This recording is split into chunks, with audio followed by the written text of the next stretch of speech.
Hey everyone, welcome into Attacking Third, brought to you by CarMax, the way car buying should be. Happy Monday. We have a lot of NWSL recap to get through. Alongside Darian Jenkins and Christine Cupo, I'm Lisa Carlin. But it is Monday. Darian, I got to spend some time with you this weekend, and good to see you. And Christine, how are you? How was your weekend? I'm great. I too spent some time with Darian. Are you cheating on me? I'm everywhere. We got designated days. I'm like, wow, do you have a burner phone? Well, Christine, did you put me on silent? You got Fridays. Dude, oh, wow. This is a revelation. I got Saturdays. I spent the rest of the weekend at the beach, but now I'm going to be just like, I'm picking up another friend. That's it. Well, you're also cheating on us a little bit with morning footy, but we'll share. You did great this morning. It's fun to watch you there. Yeah, we got to sprinkle a little bit in, Darian and I, with the NWSL action too. So, we're going to roll it back in this episode as well, because there's a lot. But the things that you didn't get to talk about on Morning Footy, we have the pleasure of diving into on Attacking Third, because we talk everything women's football, including some very exciting CONCACAF W Champions Cup draw, because this is the inaugural tournament. We weren't sure how it was all going to shake out, and last week we got the draw. So in Group A, Gotham FC with Tigres, Monterrey, Alajuelense and Frasers. And then in Group B, San Diego Wave, Portland Thorns, Club America, Santa Fe, and then it'll be the winner of Allianz or Vancouver joining these groups. But this is really big. It's the first edition of the tournament that is going to debut in August of 2024 and run through May of 2025. The way that this tournament shakes out is that each group will play each team once in their group, one home, one away. Each team will get a bye. And then the top two teams of the group will move on to the semifinals. And this ultimately, the tournament is the only way to qualify for the FIFA Women's Club World Cup, which will be in January and February of 2026. But when you look at these groups, the first one with Gotham in it in the NWSL, and then the second group with San Diego and Portland Thorns. Overall, between the groups, Darian, which one do you think has a little bit more of a harder path to get to the semis? I'm going to go with Group A. I think with Monterrey, Tigres, Alajuelense, Frasier, I think this is really, really good group. And I love that we get to see the Gotham play against these teams. It's something that we've talked about for a really, really long time. And I know it's leading into the Club World Cup, but just to expand the love of the league and all of these dynamic players and to see these different styles of play and tactics go against each other is going to be really fun. So that's the group for me. I think because there's only one NWSL team, there's less of what to expect going into these other games. That's what I'm looking forward to the most. What about you? She's not wrong. Group A, I think, first of all, when you have Alajuelense representing Costa Rica, we also have Jamaican team. We have Monterrey, Tigres. I am a fan. It'll be nice to see Gotham even in that mix, just testing their mettle against teams we don't usually see them in, and just also get some more CONCACAF exposure for some of these teams that go overshadowed because people don't have eyes on all of the leagues. But also Group B, you're going to have to watch out for Club America in there, because they are a force to be reckoned with. So it'll be really interesting just to see how these NWSL sides go up against our South American and Central American for sure. I mean, this new tournament is really cool because it also promotes the growth of these players, but I think it really promotes regional competition amongst these clubs in the different leagues in the different countries, and also can highlight some individual talent of these players that we often don't get to see, and then competing against teams that a lot of us in the States know very well in the NWSL. Also makes it more comparable to some of the competitions and tournaments that the men's side already have that just don't exist within the women's game that for sure are long overdue. Long overdue. It'll be exciting to see once these the game schedule comes out and we actually get to watch these. I'm sure we'll be talking about them here on Attacking Third. There's some other news with former U.S. women's national team midfielder, World Cup champion Sam Mewis, because she is stepping into a different role. She's going to manage Vermont Green's inaugural women's exhibition match. It is set for June 22nd at Virtue Field. Mewis, she retired in January 2024. She stepped into the media side of things. She does a show with Men in Blazers. And now moving to Vermont, Mewis talked about how she wanted to get involved in the community. Darian, what better way to get involved in the community than putting on your managerial hat and coaching a match? I mean, Sam Mewis is such an intelligent woman player footballer, so it seems a natural progression for her to get into the coaching role. I know it's just an exhibition match, but I think this maybe, Sam, I don't know, Could be the first of many that we'd see, because I played with her at UCLA and in part of my pro career with the Courage, and she is so tactically smart, spatially aware. She communicates really well, so I think this is great for Vermont. What a better way to kick everything off than have Sam Mewis come and guide you. So cool. Yeah, I mean, hearing her yell on the sidelines, I'm totally here for it with that accent. But it's going to be good. The Boston I love that accent. for her, yeah. Boston accent in Vermont. Oh, yeah. I think it'll go well, though. I mean, it's exciting. I do think that this is probably foreshadowing something on the horizon where we see her, dip her toe in and maybe just jump all the way in.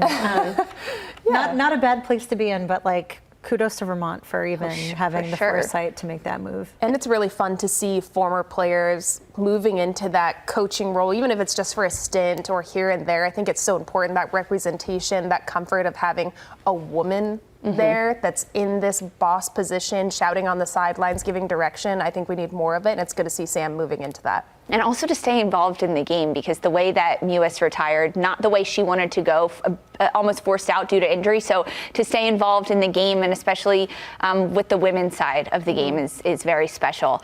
Another player at Gotham FC and with the Irish international squad, midfielder Sinead Farley has announced her retirement. This came just at the end of last week. She's the 2023 NWSL champion with Gotham this last season. This announcement came kind of in two parts. At first, Gotham placed her on the season-ending injury list, and then Sinead Farley came out and said that it was due to post-concussive syndrome, requiring some rehab from her, and ultimately, after being told by neurologists that continuing to play was going to be detrimental to her, she had to make this very tough decision. Farley saying, "I promise this ending is a gift, a blessing, and just the beginning of something new. I'm so grateful that this insane chapter even existed at all, let alone end in such a way where I am feeling so fulfilled and at peace. This has truly been so special." I mean, doesn't that warm your heart, knowing that a player that has gone through everything, she was part of the reform in the NWSL to bring policy change and kind of gut out all the rot in the league, including coercion and harassment. She was a big part of that. She then came back to the game, and now she feels at peace leaving it. It makes you feel a little bit better. Yeah, I mean, she's contributed so much to this game, both as a player and just her presence in being a voice for so many people that maybe did not necessarily want to have to speak up or be in that position. And granted, terrible position to be in, but her bravery, her intelligence, and also just her fortitude to want to make a return to the game, especially when she acknowledged that, I didn't know if that would be a thing, if that would be something that would come to fruition for me. Do you get an opportunity like that again? And seeing it through. So it's nice to see her go out on her terms as she sees fit, even if it's tied to a potential injury that she had that she needs to tend to. Well said, Cupo. And for her to go to a team like Gotham, who opened her with welcome arms, and she fit right in. She was a huge part of why they won the championship last year throughout the entire season. And for her to end this way, although it's for health reasons, but to know that she's accomplished what she wanted to, she's leaving the game far better than where she found it, especially in the NWSL. We're so happy for you. Very well said, Darian. We are excited for Sinead Farley's next chapter. We'll be following and cheering her along as she goes. Don't go anywhere, though. Plenty more Attacking Third to come. Sandra Herrera is joining us next to talk about a historic weekend in Chicago. We'll be right back.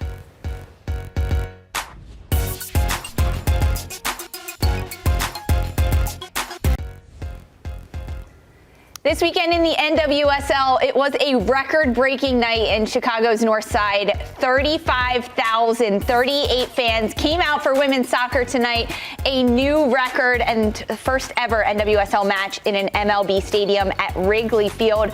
And our very own Sandra Herrera was there, and now she's here with us. Sandra, welcome into Attacking Third. Thanks for joining us.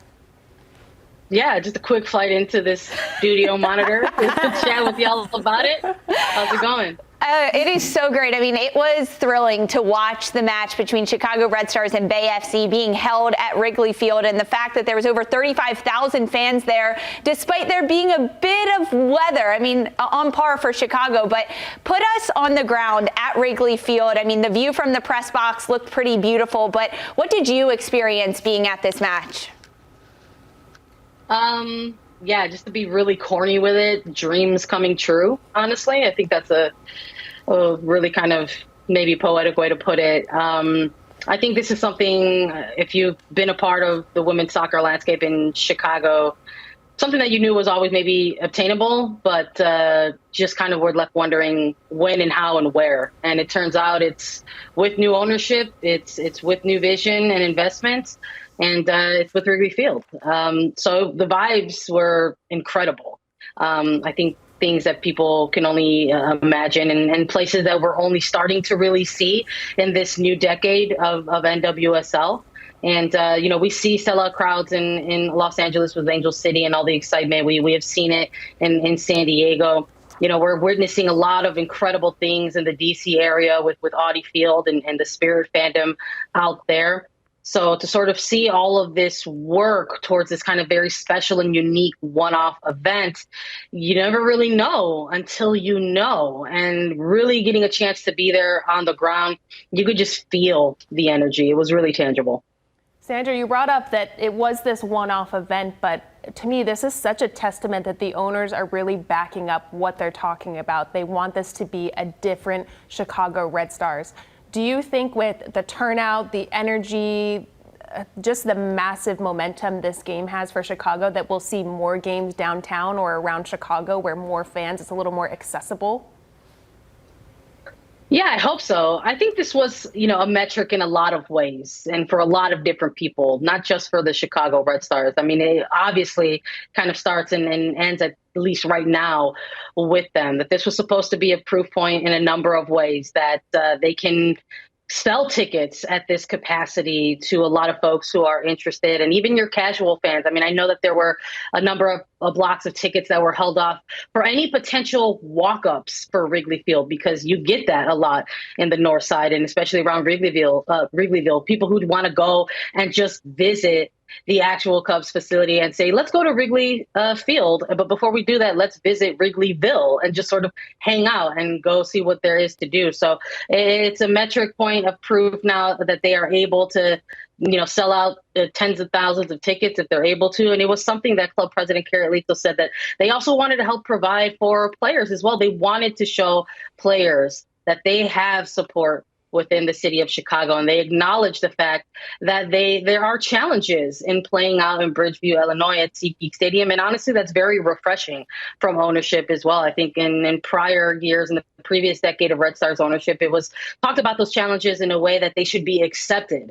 But this new ownership is talking about those challenges in a way to kind of look at them as an opportunity to move forward. So I think that's what's really refreshing about all this, and sort of hearing from players as well, how kind of quickly this is all happening is also very exciting for them as well. I mean, we have Penelope Hawking, who's only in her second year with the Red Stars, and even in her sophomore season, kind of saying to us post-game that it's a very noticeable difference in terms of watching this ownership group and kind of how they're managing and navigating the Red Stars moving forward.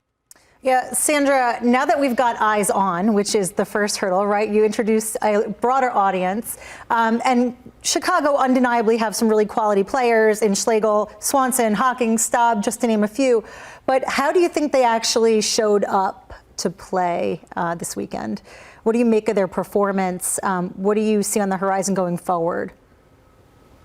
I love it, Cupo. Thank you for asking this question, because the fact of the matter is there was a game of soccer, right, that was still played on this day. All of this was exciting. The record-breaking crowd, all of the activations that were taking place and special events, the diehards that were bought in, the casuals that were coming up to the gate. But we still got to talk some soccer, and we got to be real. This is a soccer pitch that was made to fit within a baseball field, and you could see maybe some of the smaller and more narrower parts that they worked to get that in there in collaboration with player representatives from the PA. And even NYCFC, in order to say, hey, how can we get a quality pitch inside of this stadium? But I think that was something that we were all looking to and say, maybe this is going to benefit these two particular teams. The fact that they're going to maybe have to navigate some areas of the pitch and maybe be a little bit more transitional. We were going to get some fireworks, right? And we did. We saw some literal fireworks in this game. But I would argue that the Chicago Red Stars are not happy with their performance. We could see some disappointment kind of in the body language afterwards. It was not a game that they really kind of went out and showed I think, in terms of what the quality and style of play that they're able to do. And I would argue even Bay FC at some point maybe kind of struggled with that as well. So I would say for Bay, obviously they're happy to get the win, disappointed to have conceded later in the game. They were saying as much in the post game, but really a game where I think Chicago needs to take some of this momentum, some of this energy, and try to take it back either on the road or into SeatGeek Stadium, because at this point they're finding themselves on a 3-game skid, and that's not where you want to be at the midway point of the season. Definitely disappointing for Chicago. Ultimately, they do get a goal late in that match, which I think helps. They got to set off the fireworks at Wrigley. But the opening 10, 15 minutes of this match was sloppy. It was all over the place. Neither team could really gain control. You touched on the dimensions of this pitch being vastly smaller than what NWSL clubs typically play on. Bay FC set a new record with 16 corners in a single match. Of course, some of that is probably due to the dimensions of it, but how much of that is due to Bay's attack and their ability to put high counter press on Chicago, force them in, and look to get end line? It absolutely played a factor. My goodness, at least 11 of those were in the first half alone. When I saw that stat, I was like, you got to be kidding me. But look, it was a night to make records, and I was like, someone's going to have to check that for me. I don't know if there's ever been 11 corners won in just one first half of a season, but it absolutely has to do, with the talent of Bay FC as well. Rachel Kundinaji was absolutely giving fits on this day. We saw Sam Staub trying her best, but there are a couple players, in Swanson and Staub who were coming off of extended minutes, with the national team. Absolutely, kind of putting them on notice and saying like, hey, you're gonna have to pay attention to me immediately. So it absolutely played a factor, 100%. Sandra, watching this game for Chicago, I'm just thinking, okay, what's next? You have this turnout, you have the investment. Do you think that, with them playing at Wrigley, getting all of these fans there, seeing the new support, that they will have a little bit more success maybe bringing in more players in the fall that will kind of help this team, especially in the midfield? Because I feel like that's where Chicago's lacking. So do you think that this stadium, this night was a huge push and maybe a ploy to maybe get some bigger players to come in and help this team play a little bit better? Yeah, you're 100% correct. That is where they're lacking for sure. And I think this is part of that. We talked a little bit earlier about certain proof points that the executives and front office folks want to see for the Red Stars, and I think this was part of it. And this will, now that it's been considered a very successful event, it's a metric for the Red Stars and also the league. Maybe opens the door a little bit to future potential special one-offs.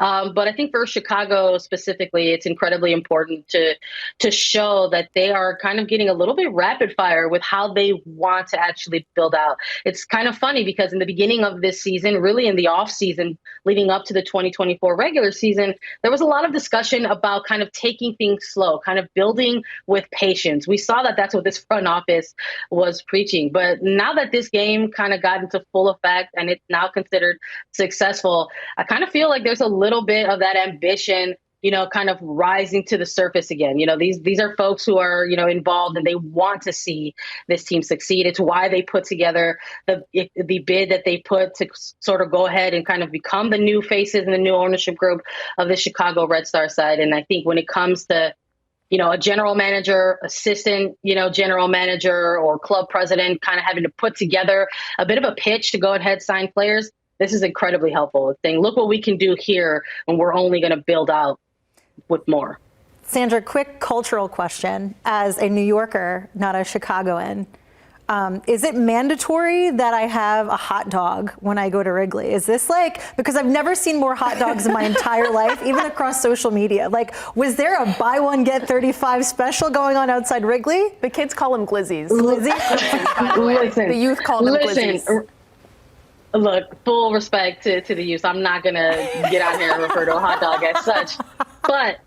But I will say, yeah, Cupo, they were everywhere, honestly. They had them in the press box as well. We were getting the hot dogs on as well in the press box. But I don't know about mandatory, but listen, next time you come on out, hot dogs? All right. Glizzy. Oh, Chicago dogs. Yeah, I'm not calling them that either. I don't think I can do that. I'm not cool enough to do that, Darian. I'm not either. I got corrected 2 weeks ago by my roommate, and I was like, can you imagine me pulling up? Hi, Sandra, would you like to go for some glizzies? Yeah, it's what they do. Yeah. You might be canceled for that one, Christine.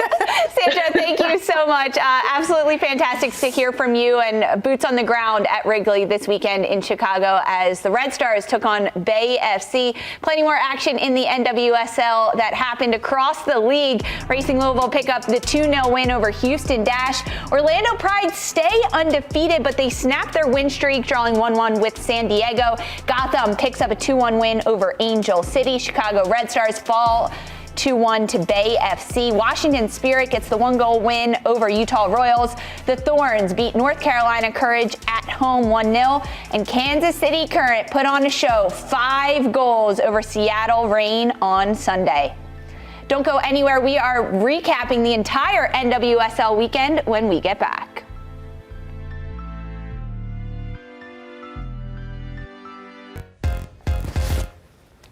Welcome back to Attacking Third, brought to you by CarMax, the way car buying should be. NWSL action this weekend had us all on our toes because there were some exciting matches, including Kansas City. They stay undefeated, stay at the top of the table, and they get another 5-goal game. Holy cow, 7 goals total in this match. Kansas City wins 5-2 over Seattle Reign. It was 2-2 at halftime, though. Seattle, they took the lead twice in this match, Christine, and then they allow Kansas City to come back. When you look at Seattle and overall the 90 minutes, it felt like the second half is where things fell apart. What did you notice? Yeah, for sure. So I would say the Reign started out on their front foot for a change, and you saw that sort of Jess Fishlock in there, as well as Latsko, like early, just trying to get early chances hammering. And that did not last for very long. We kind of had that Hoytema goal, and then it was all Kansas City answers. Chawinga with a brace, Labonta with a pen late, DiBernardo contribution. Like, this Kansas City squad, they love splitting up their goal collection. They're really like, have you gotten one this week? Perhaps you should step up. And you know what? Who wants a goal? Yeah, who wants a goal today? And then they dazzle us. You get a goal. You get a goal. You get a goal. They're so much fun to watch. I really easily, between them and Orlando, my favorites thus far this season, just because they look like they're having such a good time. And they're winning, right? Two teams that are undefeated. And 14-match unbeaten streak. Come on. That's pretty impressive. And for Kansas City getting their 16th goal scorer, Lauren was the next one to notch her name in the stat book this week for Kansas City. But when you look at the undefeated streak for Kansas City, they went on a bit of a scoring drought, I'm going to say, to some extent over the last several weeks. So not 6 or 5 goals? Not like 6 or 5 goals, yes. Something a little bit more realistic. But back at home, Kansas City plays differently at CPKC Stadium. It's becoming a fortress similar to Providence Park, where you're drowned out by the support for Kansas City. There's a man painted teal behind you screaming at Teal you. Man! His beard is so lovely and sparkly. Yeah, I really appreciate it's that amazing. touch. I love it. But you're really going into a fortress. It's hard to not be intimidated by that energy and to feel momentum shift as soon as Kansas City got some bright moments towards goal. You could just hear the crowd roaring just on TV. So I can't even imagine being able to play in this. But for Seattle, they had so many holes in the back, and you can't do that against this Kansas City side because although we've said so many times, you can score on them, they will score more.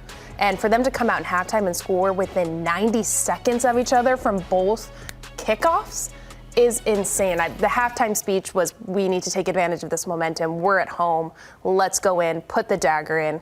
And they really did. And Seattle had no answer. How much of that is mental? Because Kansas City ends the half and they get a goal in the stoppage time at the end of the first half. And then, as you mentioned, 2 goals in the first 90 seconds of the second half on both sides of it. For Seattle, how much of that is mental? I think they didn't expect Kansas City to come out that hard. I mean, who would? Mm-hmm. Yeah. Where they're launching the ball and Chawinga just takes off. I mean, there's not much you can do besides somebody track back and get on your horse. Put your sprint shoes on and get back there. I'll never 30 seconds. Sprint 30 seconds shoes. after the whistle goes, and you've got already another goal against you. Like, they didn't even have time to take a breath. Yeah, and then that takes away so much of your energy going into the game, thinking, damn, they just came out, scored, and then 90 seconds later put another one away. Yeah. You have nothing to go off of then. And then the late penalty, I mean, Lola Bonta scoring from the spot yet again, and the celebration. Cupo and I were saying we need to recreate it. Oh, you two? Please. Please. A little dirty dancing, lift and twirl. I think we could execute that. I have a good center of gravity being short. Oh, so she's the one flying through the air? Cupo is the one picking me up. Mind you, I'm like 6 inches taller than Christine Cupo. We can't tell when we sit in the chairs up here. Okay, so we will execute the celebration maybe at the end of the show. Thanks for the inspiration, Lo and Haley. Credit to Haley. She's not getting enough credit for that. Muscles. I need to know how much she's put. How much weight is she putting up Haley in Mace training? is a unit. She is freaking But she's so strong. quick. Yeah. It's impressive. She's incredibly athletic. Oh, Anyway, we got to get her on the score drop the sheet arm next. routine, I guess, because I'm gonna need it. Here's the celebration. Oh, it's so good. Graceful, honestly. That's pretty impressive to see. So I expect the same thing from you two, Darian I'll and take Christine. my heels off. That's good. I'll only get kicked in the face. You might just have to counterbalance with the throw on one end and then the heels on the other. Well, Kansas City, they pick up the 5-2 win over Seattle. Let's talk about another team at the top of the standings, continuing to stay undefeated. Orlando Pride, they pick up a 1-1 draw over San Diego. San Diego looking to come back after a few games down and not being able to shut out teams. Orlando, they snapped their losing streak in this match, but they still remain undefeated. But we got to see Alex Morgan get her first start since her injury in April. Orlando had some players missing, Rafaeli, Adriana, they were all out. But now San Diego extends their winless streak to 3 matches. What's changed for the Wave? Well, the Wave, this actually wasn't a horrible game for the Wave. I think it's actually a little bit better. That is such a low bar. It's a low bar, but it's better than what we've seen. I think they played a little bit more cohesive. Their game changers, though, were really what sets the tone every single time they make subs. No matter who it is that's rotating, starting to coming off of the bench, anytime they've made a sub, it changes the energy. Mackenzie Doniak coming in, equalizing. I just think this team is trying to find the right balance of when to kickstart that fortress of the attack that we've known them to have. They wait a little too late going into games to actually look very threatening. And we just haven't seen it fully come together yet. I'm not sure what it is, if it's a mental, they've had a few good years since they came into the league, and now they're kind of dealing with we have to adapt a little bit more against these teams, whereas other teams Orlando has had a rough few seasons. Now we're seeing it come together. Maybe San Diego's just kind of in that lull that takes some time to refurbish what they once had. The game for San Diego the last couple of years was more direct and wanting to just, hey, let's find Alex Morgan up top. Let's do a little pond hop with Taylor Korniak in the midfield, and she'll flick it on. And Stoney this year wants to play a little bit more with the ball, and she brought in some different players to do that, right? Savannah McCaskill into the midfield. She can play with the ball at her feet, but it's taking time for them to get on the same page when you shift. And they had success going direct in years past. For sure. I think also just the addition of Maria Sanchez later and still trying to kind of integrate her into the fold has been a challenge. But other than that, they dictated this game, at least in the attack. They certainly saw more chances into the attacking third. They're playing well together, just they're not finishing. The chances don't reflect the shots. They just haven't come together yet. It's a big matchup of chemistry, I think, around the pitch. You have players kind of doing similar things, whether it's Shaw, McCaskill, Jakobsen, trying to be in a pocket, but they're all trying to be in the same pocket. Colaprico, to me, has been one of the best players for them. Has been one of the best players for me for San Diego because she stays a little bit deeper. She distributes the ball really well. She gets high when she needs to, but she's not clogging spaces. And I think the way that San Diego's trying to play, you can see the ideas that they want to do, but there's almost as if you're a step ahead of me and I'm a step behind you, but we're trying to do it at the exact same time. It's just not coming together yet. I don't think we've seen San Diego's best this season yet. Yeah, that's a good shot for Colaprico, too, because I feel like she goes the unsung hero more often than not, because she does have a huge role in both like that, just stifling play and also just progressing play. Well, San Diego, next week they play Washington, then they have a midweek game where they take on Gotham, rematch of the Challenge Cup final, and then San Diego takes on Houston. So do you think some matches in there for San Diego to actually take those steps forward and progress? I believe so. It's just going to be building those partnerships that make sense when you're trying to break teams down. Orlando's going to give you something completely different than Washington Spirit are. in their defense. So you're going to have to ask your players that are in the attack or trying to get up, whether it's your outside backs or your wingers and your 10s, trying to combine with each other. What do these rotations look like? What's the timing like? Let's all get on the same page so we can score some goals. And there's enough talent there at San Diego, for sure, to actually make those things happen. I want to talk on the other side of it, though. For Orlando Pride, this snaps their 8-match winning streak. They stay undefeated, but this is only the second match of the season where Orlando has gone up and then dropped points after taking a lead. At what point in the game did Orlando fall off, or kind of what do you think was the catalyst for this match? When Banda came out, Banda. No, the energy shifted. You don't have to be as defensive-minded when Banda isn't on the field. That's just a fact. You don't have to sit back so much. You're not worried about her sneaking behind the lines or just dribbling past you with her technical prowess. It just changes the game. So I think San Diego took that again, and again, their game changers came in and just made the world of a difference. And I don't think Orlando was prepared to deal with that resurgence of energy that was suddenly coming back at them, because there wasn't the same depth of threat up top for Orlando. Yeah, I think they're not used to sort of tangoing that way. They've kind of been dominant, and they don't have to worry so much. But even Banda coming on to assist Julie Doyle, and that was like a beautiful assist, okay? She just was ready. A volley. Hell of a finish. Yeah. Falling so down. Good. Yeah. And Banda constantly involved in the goal creation chances for Orlando. I mean, she's not scoring. She dribbled past everybody. Yeah. Like, straight through. She attracts 3 defenders to her. The game just ultimately changes when she's not on the pitch. I feel like the conversation around like how do you stop Barbara Banda is like you don't. You kind of roll with it. To me, honestly, I've been thinking about this so much because that's been the question. How do you stop Banda? How do you stop Banda? You don't give her space. You give her space. I think there's also an element of you have to still be wary of all the other players on the pitch, because so often Orlando we see has depth. Yes, so often we see teams just double team, triple team Banda, or they're all focused on her. I'm going to say ball watching, but it's Banda watching on the pitch. And then other goals happen like this. Like Julie Doyle, incredible job to create the space for herself and utilizing the defense being attracted to Banda ultimately. That's such a champagne problem for everyone except for Orlando to be like, oh, you're busy watching her. We still have another 10 goal scorers potentially on the field at any given time. They really do. I just think she attracts so much attention that that's good. When she's not there, teams are a little more evened out defensively against Orlando's attack. Well, San Diego, Orlando, they split points on the weekend, but another team at the top of the table, Washington Spirit, they go on the road and they pick up a 1-0 win over Utah Royals. The rookie, Kate Wiesner, she's a defender. She's also played in the front line for Washington Spirit. She gets the lone goal in the 26th minute. Aubrey Kingsbury in net gets her 30th Washington Spirit clean sheet. Washington pick up the win, but Utah, they looked pretty good. Well, Utah didn't look bad. They didn't look bad. It was much more of an even game than I anticipated, quite frankly, because Washington's attack has just been so stellar. And they had opportunities where they actually could have put away more. Some just squaring a ball across the 18 or near the 6 could have put them up at certain points. But Utah, really, they were attacking. They were putting good crosses into the box. I thought Paige Monahan and Allie Sentnor had really good matches. They were the most 2 dangerous-looking players on Utah. When they were on the ball, good things were happening. It's still just Utah's lack of overall identity to me that isn't set yet. We still haven't seen it. This was more of an even game. You can see the players are gritty. They're fighting. They want to win. They want to progress.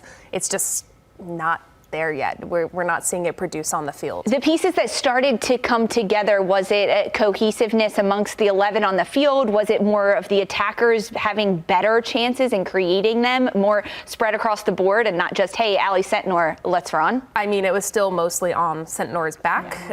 But I feel like that's consistent. It's consistent, and it shows that she's a great player. She's a workhorse for them. She's a rookie. She's a workhorse. She is their attack, because without her, I don't think that there's still much there. She's still involved in setting Paige Monahan up and anybody else that's getting involved. But to me, it was just that they were closer on their opportunities. They had the crossbar. They were sending better crosses into the box. It's coming together a little bit more in the attack, but the overall identity of Utah is still, what's that cat meme? That's like this. That's what I get. That's hilarious. Yeah, exactly. No, they've been bad. They have good players. They just can't. So how much of this falls on the shoulders of head coach Amy Rodriguez? I'd say a lot. At this point, you've seen how many other teams have to make a turnaround, right? Look at how Portland started this season. Rob Gale sliding into this position, they've turned things around. I think there's been adequate time now where you can't argue we haven't had time to train properly, which has been like obviously a chief reason for many of the other sides earlier on. But at what point do you admit that, you're having some issues here getting this squad to gel? There needs to be a coaching support system, I think, to help form this identity. I don't necessarily think a first-year coach, A-Rod is a legend in the game, is really set up to succeed here. If you don't have the proper staff around you to help you in areas maybe where that aren't your biggest strengths. We see so many coaches do that. National team coaches do that.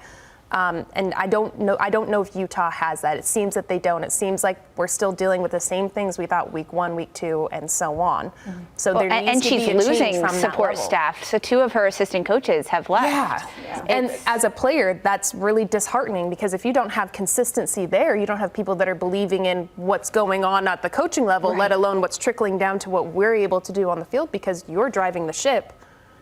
And if they're not really bought tough. in at that level, it's hard enough to be an expansion side in this league because it is so competitive and difficult to get up to speed. But then to be a first-year head coach at an expansion side, it's like you're starting 10 feet under already, and you just are trying to, tread water and keep your head above. I think we would be speaking differently if we saw a little more progression. I mean, there are some positives to take from that game attacking-wise from certain players, but we're not seeing we're working on this week. Even though we lost, we implemented these tactics. This is part of our DNA. This is our skeleton. We're building from this. This was a win in this category, but we haven't had it yet. Right. Defensively for Utah, they held Washington to just 1 goal in this match. And if you look back to Spirit's last 3 games prior to this one, they scored 9 goals in just those 3 matches. So to hold the Spirit to just 1 goal in this one, Christine, does that speak more to the defensive efforts of Utah or of Washington in their attack? No, I'd say that does speak to their defensive efforts because I'd say that Tejada had a pretty decent match.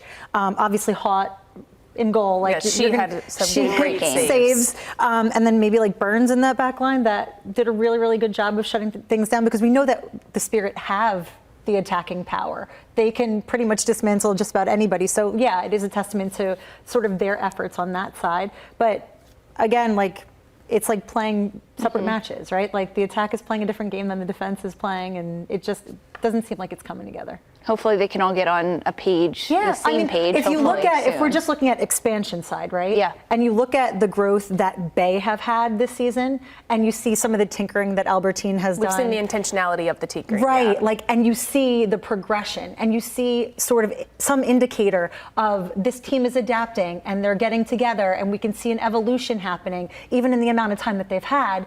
And you look at Utah, you haven't seen any, I think, of those key indicators there yet. And I think that's more worrying. Well, time will tell for Amy Rodriguez and this Utah Royals side as they hopefully continue to pick up points and just focus on things on the pitch. That was the top half of the NWSL table. Don't go anywhere. We're talking the bottom half and recapping the weekend of matches.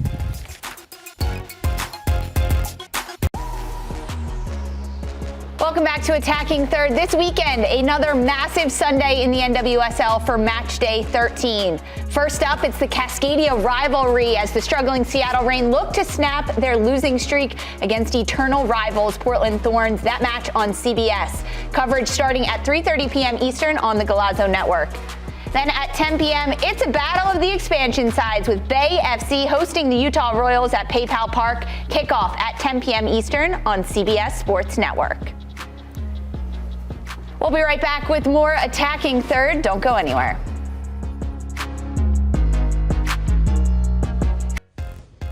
Welcome back to Attacking Third. This weekend in NWSL action, the fans showed up and showed out. We had a couple of different sellouts, but ultimately it was the largest single weekend in league history across the 7 matches, 110,845 total fans absolutely bonkers. That includes the game at Wrigley. That includes Kansas City's sellout.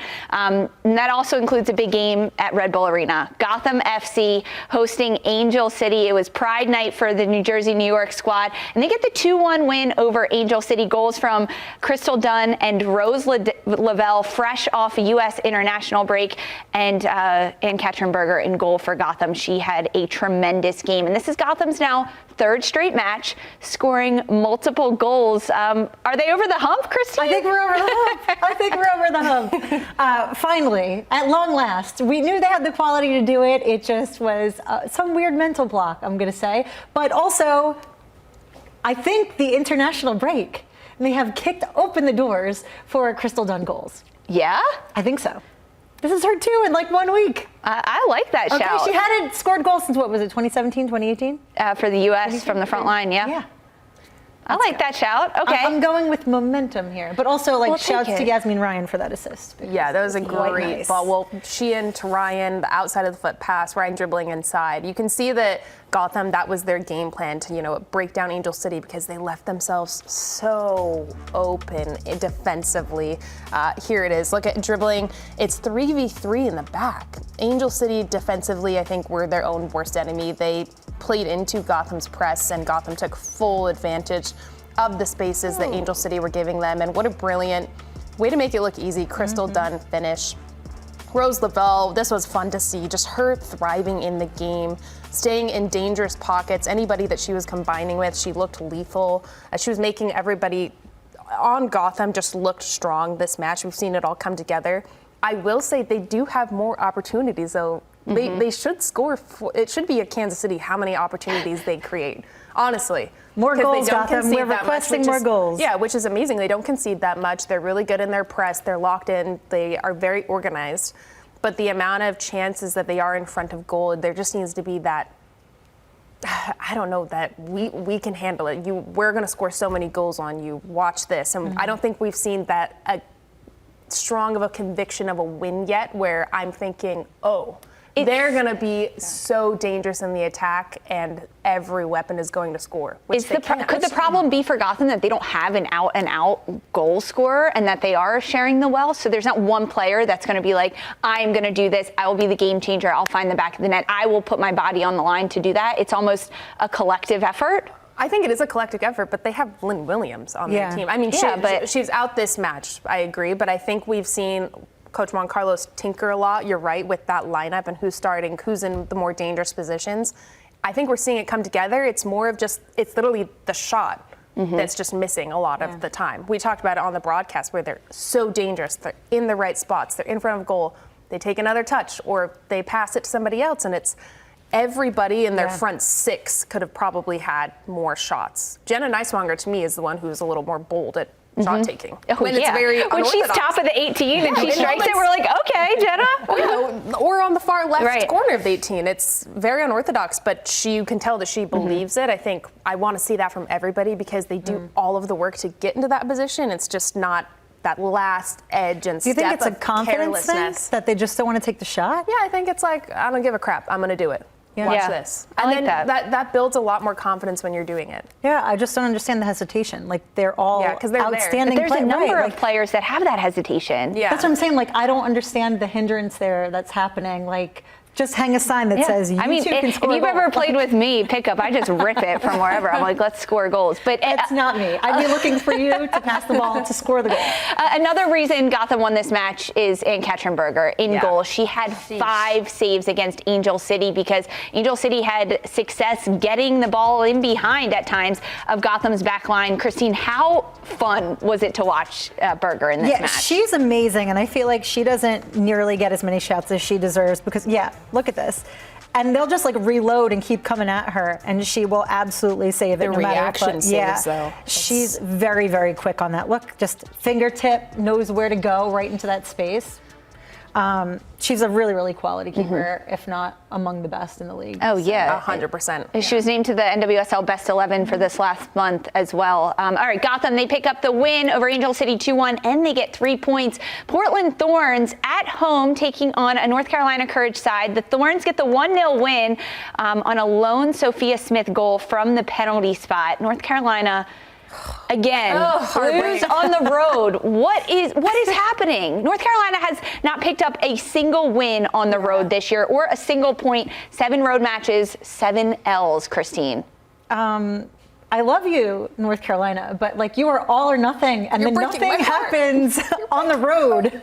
Why are you doing this to us? No, they have quality players. They have a really good coach. I don't understand what's happening. If it's just like this massive mental block, because it doesn't. It's confounding because how are you going to lose 7 matches that you've played on the road, but then win all of your games at home? I agree. I think it's absolutely a mental block, especially when you're going to a place like the Thorns. We mentioned Providence Park is a fortress to go into, and knowing that everyone's looking at your record and saying, well, they're not winning on the road. This is the time. This is the time we can score.